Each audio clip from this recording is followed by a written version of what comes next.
Hare Krishna and welcome to my soul school. Shrimad Bhagavad Gita की इस series में मेरे साथ बने रहने के लिए आपका बहुत बहुत शुक्रिया।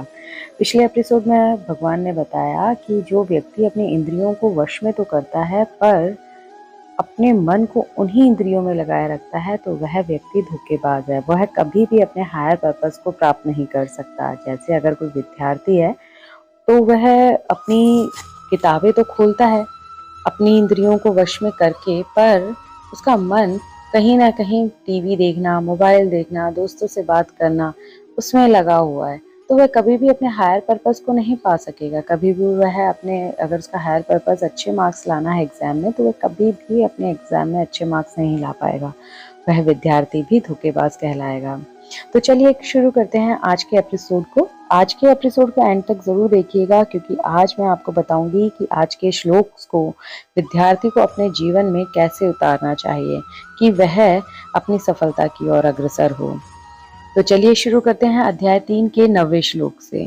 श्री विष्णु के लिए यज्ञ रूप में कर्म करना चाहिए, अन्यथा कर्म के द्वारा इस भौतिक जगत में बंधन उत्पन्न होता है। अतः हे कुंती पुत्र, उनकी प्रसन्नता के लिए अपने नियत कर्म करो, इस तरह तुम बंधन से सदा मुक्त रहोगे। यहाँ यज्ञ का अर्थ है हायर पर्पस, जिसे आप पाना चाहते हैं। अगर आपका हायर पर्पस भगवान विष्णु को पाना है तो आपको कृष्ण भावना भावित होकर कर्म करना होगा, क्योंकि हर कर्म बंधन में बांधता है। अगर वह अच्छा है या बुरा है तो भी अपने फल देगा।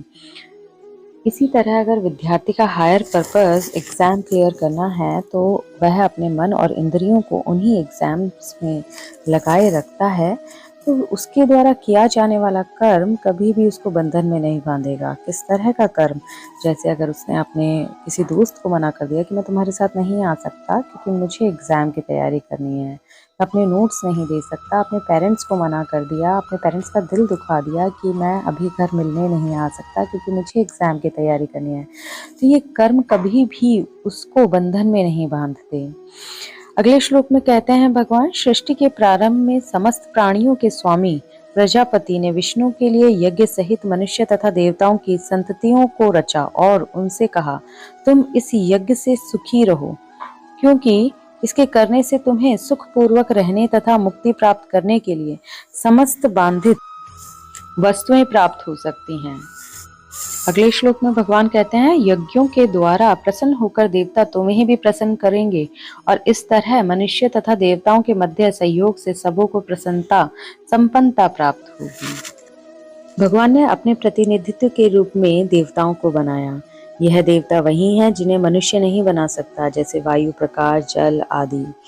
ये भगवान के अभिन्न अंग हैं। अगर व्यक्ति इन देवताओं को प्रसन्न करता है तो वह भगवान विष्णु को भी प्रसन्न करता है। वह अपनी जरूरतों के लिए इन देवताओं को याद कर सकता है। ये वही देवता हैं जो हमारी सभी इच्छाएं पूरी कर सकते हैं। इनमें से एक इच्छा है हमारे हायर पर्पस या भगवान को प्राप्त करना।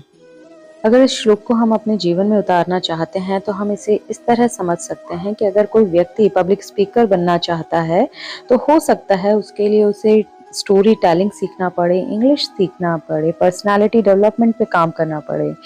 तो उस व्यक्ति के लिए देवता हो गए इंग्लिश, स्टोरी टेलिंग और पर्सनालिटी डेवलपमेंट। अगर वह व्यक्ति इन सेक्टर्स में, इन फील्ड्स पे काम करता है तो वो जरूर अपने हायर पर्पस को प्राप्त कर लेगा। अगले श्लोक में भगवान कहते हैं, जीवन की विभिन्न आवश्यकताओं की पूर्ति करने वाले विभिन्न देवता यज्ञ संपन्न होने पर प्रसन्न होकर तुम्हारी सारी आवश्यकताओं की पूर्ति करेंगे, किंतु जो इन उपहारों को देवताओं को अर्पित किए बिना भोगता है वह निश्चित रूप से चोर है। यदि मनुष्य जीवन उद्देश्य को भूलकर भगवान के प्रतिनिधित्व से अपनी इंद्रिय तृप्ति के लिए वस्तुएं लेते रहेंगे और इस संसार में अधिकाधिक फंसते जाएंगे, जो कि सृष्टि का उद्देश्य नहीं है, तो निश्चित हम चोर हैं और इस तरह हम प्रकृति के नियमों द्वारा दंडित भी होंगे। इस श्लोक को भौतिक जीवन में समझने के लिए मैं पुराना एग्जाम्पल ही लूंगी पब्लिक स्पीकर का। अगर जिसके लिए देवी देवता थे उसका पर्सनालिटी डेवलपमेंट, इंग्लिश कोर्स या स्टोरी टेलिंग, वह व्यक्ति सारे कोर्सेज़ तो सीखता है, लेकिन किसी एक पर्टिकुलर कोर्स में उसे लगता है कि मैं बहुत अच्छा कर रहा हूँ और अब इसके लिए मुझे कोचिंग सेंटर खोल लेना चाहिए। जैसे अगर वो इंग्लिश सिखाना स्टार्ट कर देता है दूसरों को, तो वह कहीं न कहीं अपने हायर पर्पज़ से, जो पब्लिक स्पीकर बनना था, उससे विमुख हो रहा होता है।